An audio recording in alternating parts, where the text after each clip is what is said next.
Hello, builders. We would love to welcome you to this episode of the Build Your Success podcast. Here at the Build Your Success podcast, we like to build you so you can build others. And we do that through our coaching, training, speaking events. We also do that through some amazing guests that we bring to the podcast. I am excited today to have Mras with us. She is an award-winning, internationally recognized speaker. She's a #1 best-selling author, an intuitive leader, a wife and mother who has been stirring audiences and individuals into action through her compelling message of self-leadership, resilience, and living a life of intention. Welcome to the podcast today, Michelle. Well, thank you for having me, Brian. I am so excited. You and I have had a couple conversations now, and I know you're going to bring your signature inspiring words to our podcast and have some influence over our listeners. So I'm grateful to have you today. Thank you for having me. So I'm going to ask you the question we ask all of our guests. What does leadership and being a leader mean to Michelle Mras? Honestly, I'm shifting my definition because, knowing the way and showing the way kind of thing that John Maxwell says, but it's knowing the way and showing the way to yourself. That's what leadership is. Leadership starts within. If you cannot lead yourself through the correct and the right decisions for you and for your future, then how are you leading anyone else? I believe we're all leaders in different aspects, but number one, we must lead ourselves. That is so great. I wholeheartedly agree. You know, if I'm going to lead anybody, I've got to lead myself first. And then I like to extend that to my family and friends. I mean, if I can't lead my children and my home, how can I lead others? So I just think that's a great way to look at it. And hey, try yourself out at first. That's a great place to start. Yeah, if you can't listen to yourself, then you might want to wonder why other people aren't listening to you also. Yeah, that's right. So, Michelle, you have been through some difficulties in life. Of course, you know, many people have, but yours are some extreme cases. Tell our listeners a little bit about your background and then some of those challenges you faced early in life. Okay, well, I'm going to stay with the last 6 years. Okay. I don't think we have enough time on the show. Well, in 2014, I used to run political campaigns and write speeches and things of that nature. I always thought my voice was for other people to help other people fix their voices. So I wrote speeches for politicians. And in 2014 is when I was picking up my children from school and a car ran a stop sign and hit my car, totaled it. And then about 12 days later, I stopped walking and talking. And then for the next 2 years, 3 months, I did not move without assistance. And I randomly would speak gibberish. So, uh, yeah. So for 2 years and 3 months, I was stuck in my head, fully cognizant and unable to communicate, gained a lot of weight. And when I came out of that, I'm really going really fast. When I came out of that, I worked my way back into walking and talking, feeding myself and taking care of myself. Ended up doing a TEDx about living your best life while you can, because tomorrow's not promised. Basically, you're not dead yet, get up. And then I found out I had breast cancer, and that started me on a whole nother journey. And 240 pounds later, many speeches later, many podcasts later, and traveling around the world. And now I'm at 35 books. This is the woman who is standing in front of you, sitting in front of you. Wow, that is amazing. Just the overcoming and resilience of that. Tell us about the frustrations you had when you weren't able to communicate with you had your conscience, but you couldn't make verbal conversations. Well, the frustration about it was I know what it feels like to be cellophane. I mean, I was there, but no one knew I was there. So they talked around me and about me like I was a pillow on the chair. And that was very frustrating because one, I know what it feels like not to be seen and not to be heard. So I'm very cognizant about that about people around me or the people I speak to, my clients and things of that nature, because I know what it feels like when someone doesn't hear me.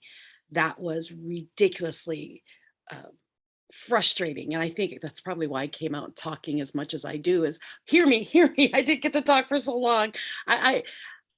Yeah, that was very frustrating. And to hear every inner critic that you've ever had argue with you and not be able to get away from them and not be able to, people go exercise it away, drink it away, smoke it away, whatever they do. I had to sit there and listen to it. All the voices attack me. And I had to fight for myself. And I learned from that, and that's kind of where my coaching was built from. I learned that a lot of our inner thoughts that attack us when we feel low aren't attacking us. I actually wrote a book called It's Not Luck Overcoming You, but they're not attacking us to hold us back. They're challenging us to step up. And that's what shifted everything in my mind and everything I do. Being locked in my head changed the woman I was to the woman I am. That is great, Michelle. I hear you talk about that being challenged, and that's all about mindset. I've worked with people before, and I feel like they're attacking my plan or attacking my ideas. But when I look at it and say, you know what, they're trying to help me, poke holes in it, find better ways to do this. You can all look at it different minds and thinking about it from a different perspective. That is amazing. So in your application here, and those that are listening or watching this, we have an application process for our guests to come on. It really just sets the tone for the show, but that's at buildcs.net and our guest application. You can do that to come on the show. But Michelle said here, show up to everything we do as the best version of ourselves. I think you're a walking testimony of that, but I know there's got to be days when you say, you know what, this is difficult and hard, and you have to press and move forward to show up the best version of yourself. Give us some ideas around that. I'm doing it right now. Yeah. I am helping my best friend from high school. So I'm in Kansas City. Canceled all my events. I canceled my retreat. I canceled a speaking event, and I dropped everything to be with him. And so I am miserably sad right now, but I show up because other people need inspiration. And you're human. It's okay. It's okay to be sad. It's okay to say, you know what? Life is a little much right now. I need to back off for a little bit and reassess. And that's what I'm doing right now. I took 2 weeks to help him and be with him, and he's out doing some paperwork right now. So I said, "Brian, we're definitely doing this. I'm on so that I can still be me and be here to help him." So there's this balance, this not really a balance, more of a juggle when life hits you, when things hit you, and you're like, "I am so tired." One, I've been in much worse. So I'm a little more lenient on myself on being the best version of me. It's like I will be the best version of me because I'm talking, I can move on my own, and I don't have cancer floating through my body right now. I've got other reasons to be happy. So I'm happy beyond all the other circumstances. And I think that's really the power that all of you can find in yourself is realize you've seen worse and you don't want to see worse. So don't challenge that and show up as the best you because the only thing you can control in the chaos of the world is you. Byron Katie has a quote she says, "There's three types of business in this world. There's my business, the other person's business, and God's business." Whenever you feel like you've lost control, it's because it's a myth. You've never had control. The only thing you can control is this you, your heart, your mind. And I choose to control that. That's why I talk about resiliency and self leadership. It's the only thing we can control in this world to keep our lives happy, to keep ourselves peaceful, and to be the best version of ourselves every day. That's great, Michelle. And I hear you talk about helping others and being in the situation you were in and how so now you have empathy for others and that resilience piece to come through these tests and trials and come through on the other side and be a little sharper because of it. Tell our listeners why that's important and how you just use your resiliency to be a better leader. Well, I talk often about embracing the toddler in you, the younger mindset in you, because we as humans are built to fall. We come out of our mother screaming. It is not a nice, pleasant experience to come out, okay, into the cold. We get slapped on the butt. And as we start growing, we have to cry for somebody to realize we're hungry. We crawl, we hit our faces, we pull up, we pull things on top of us, trying to learn to stand up. We walk, we fall. We are meant to fall. As we get older, we forget that when we fall, we're supposed to get up. And really, that's the magic of it all. Get up, find your own way. If no one else has gone through this, make your own way. I mean, I'm a victim of a car accident. I have a traumatic brain injury. I'm missing 4 parts of my brain, my frontal lobe over my left ear, the back of my head, my 2 hemispheres disconnected. And then on top of that, they're telling me you have a 16-second memory. Oh, and by the way, you have breast cancer. You have 3 months to live. Boom! I mean, I could have just sat back and went, okay, God, take me now. And what ends up happening is you find that glimmer in every day. And what happened is every time I found a glimmer and moved towards that glimmer, the glimmer got bigger. And all these years later, I'm a walking, talking machine of everything I've been talking about. I tell people, be the best version of you, get up, be unapologetically you, embrace every flaw, love every flaw, every mistake, and learn from everything. And you will be the best version of you every day because you do consciously do not repeat what you don't like and repeat only what you like. That's how I live every day. And, I won that John Maxwell Culture Award back in 2018 for a positive attitude. And back then, when I got the award, I'm like, I don't understand it. Why would I get this award? And everyone's clapping. I'm talking to John on the stage. And now that I look back and I see everything I came through, at the moment, I didn't realize. I had a 16-second memory. So I didn't realize how much I had come through. Now that I look back, I do. It's the secret of success. When you fall, assess why you fell. Don't repeat what caused that. Repeat what got you to get back up and keep going. It's power. Accept who you are in everything you do. Wow. Repeat what got you to get back up. Love that. That is a great message that I'd love for some listeners to take away from this conversation today. In this application, you got a little quote here that I love. It says, life is too short and precious to procrastinate. And you've already, covered a lot of ground in the last 15 minutes here, but this whole piece about life being short and you recognizing that, because of this accident and the condition you were in, tell our listeners, why life is precious to you and then why we should not procrastinate. Life is precious because the day I had my car accident, in the world of politics, the days do not end. I mean, I would wake up at 4 in the morning and I wouldn't go to bed till 2 in the morning. I was lucky when I got the 2 hours of sleep. I was so consumed by other people's problems that I ignored my children. I made a chore list for them to take care of everything. And they were even making dinners because I was so out there working. The morning of my accident, the last thing I said to my children before I stopped speaking was, hurry up, you're late. Get out, you're late. Then that afternoon when I got hit by that car, I don't remember anything else. I was moving around for 12 days, but I don't remember any of it. So the last thing I said to my children were something mean. I didn't say I love you. I said, hurry up, you're late. I even put that nudge in them, the world isn't waiting for you. You got to go kind of thing. And in those 2 years, 3 months that I did not move, I realized that life is far more important than hurry up. And I do not hurry up. It's part of my brain where I'm late. I got to go. But now it's like I laugh about it. Hurry up. Because my thing is everything happens when it's supposed to happen. If you're running late, you're supposed to be running late. I mean, I was running late for that car. I'm to pick up my kids. When I got hit by the car, if I was there a millisecond earlier, I would have been hit at a different spot in my car and I'd be not here. Everything happens for some reason. Let it be. When you're running late and you didn't want to be, it's okay. Just let it go. So my the reason I say you have to oh my gosh, I just completely lost my thought. You had me thinking about my car accident. But yeah, it's just life's too precious to wait for tomorrow to do something.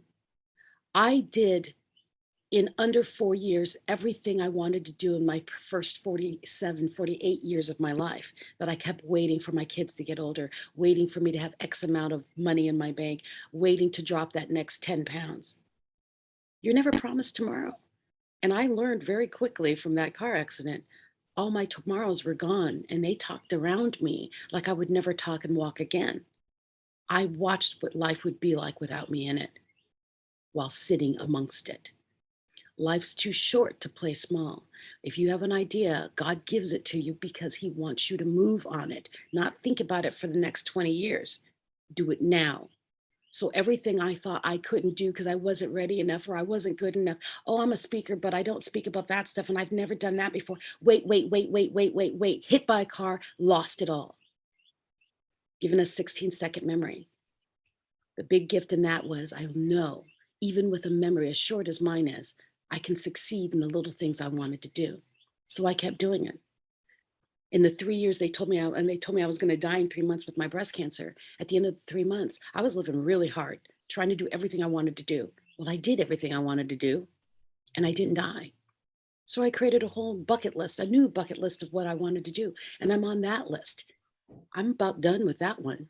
So what else am I going to do? Tomorrow may not be promised. So I make plans for everything today.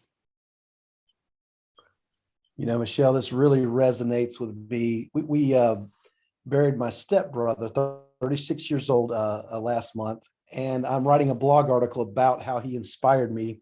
He was born with a rare bone degenerative disease and had countless surgeries, hospitalizations, near-death experiences from his birth all the way till 36 years old. I mean, and I sat at his funeral and they asked me to say a few things about Chuck. And I talked about how he was just stubborn, but I said he was also persistent. This young man, I call him my little buddy because he became my stepbrother when he was 4 and I was 14. And he became, as a wheelchair bound young man, hard hearing. He only had part of an ear, so his glasses had to be strapped on. And a lot of people looked at him funny because of that appearance. But he got his bachelor's degree. He got his master's degree. He became a great fisherman. And I just watched all those photos with him and his family and fishing. And I was like, he lived life, even though he had 36 years, he lived life to its fullest. And it challenges me, the things I could accomplish. I'm 10 years older than he is. And he did more as far as education and other things than I have. And so it just inspired me. And like you said, it's so precious. I mean, life is so precious. And you see so many people that do have this resiliency and so many challenges, and yet they overcome and inspire us. Like your brother, when we realize, this is the life I've got, I'm going to live it. And that's the thing. I think that's what hardship is, a gift, because it makes you realize, wow, I am not going to live forever. I mean, I'm not invincible. I better do what I want to do. And so I'm not saying go out and be the best. You have to be the number one. No, there's no pressure. It's if you want to go do it, go do it. Go do some version of it, and you'll never know how good you can do, or if it's not for you until you at least go towards it. Go do it. I mean, really, like I told you, for 47 years of my life, I played smaller because I waited. I'm 53 and I've done everything I've wanted to do. The only thing I haven't done is jump out of an airplane. And that's because I've just, I've had 9 surgeries in a row since my breast cancer, my double mastectomy. So every 6 months they cut me open. My body hasn't completely healed that I can handle the G forces as I'm jumping out of an airplane. That's the only reason I haven't jumped out of an airplane. But I'm waiting. The next thing on the bucket list. That's great. Yeah. You have call yourself the conductor of clarity. I'd love for you to talk to our audience about the importance of clarity and how you became the conductor of clarity. Well, I didn't know I was the conductor of clarity. One of my clients called me that. And what's cool about it is when he said it, I'm like, you're right. And this is his explanation. I'm an executive speaking coach. I sit there and I let someone else stand in front of me and they speak. And as they're speaking, I can hear and see their words, basically. I'm listening for inflection. I close my eyes and I'm usually hearing them move across the stage. And he says, when I'm doing this, I close my eyes and my hands kind of go up like I'm orchestrating. And I'll say, stop, go to the right, say that word again. Now say it with a little more oomph. Okay, do it again. And I let them start. I conduct them on the stage like a music piece. And I'm like, oh my goodness, you're right. I do. That's why I'm the conductor of clarity. I take messages, however big they are, condense them down to like 3 seconds, 30 seconds, so that they can expand to 4-day lectures to back down to, hi, my name is, that kind of thing. I'm very good at honing a message down to the bare bones and then make it far more impactful with the less words than it was with all the other words. That is great. And I know clarity is such an important thing. We have so many distractions, so many opportunities, that we can actually be doing too many things at once. And so getting this clarity around what you should be doing and why you should be doing, I think is important. And to realize that you're the conductor of that, that is great. Oh, You yeah. know, you mentioned a little bit about winning the John Maxwell DNA Culture Award. For those that don't know what that is, I'd love for you to explain a little bit about that and how you received that award for what you do.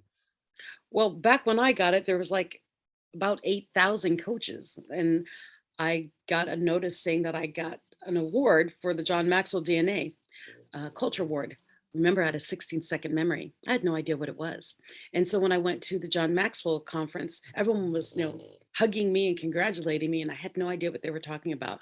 Then they brought me to this big wall where all of us with the awards, our faces were on there. It was just amazing. Well, anyways, the DNA Culture Awards are the values that implement or are part of the DNA of the John Maxwell team. And they it's all the things off of his name. It's Maxwell DNA, right? And everything is associated to some quality. I had DNA, I had the it's not it's attitude, but it's demonstrating positive attitude. And so I'm one of those. And John Maxwell's team always recognizes a group of individuals out of the team worldwide, not just people in this state, worldwide.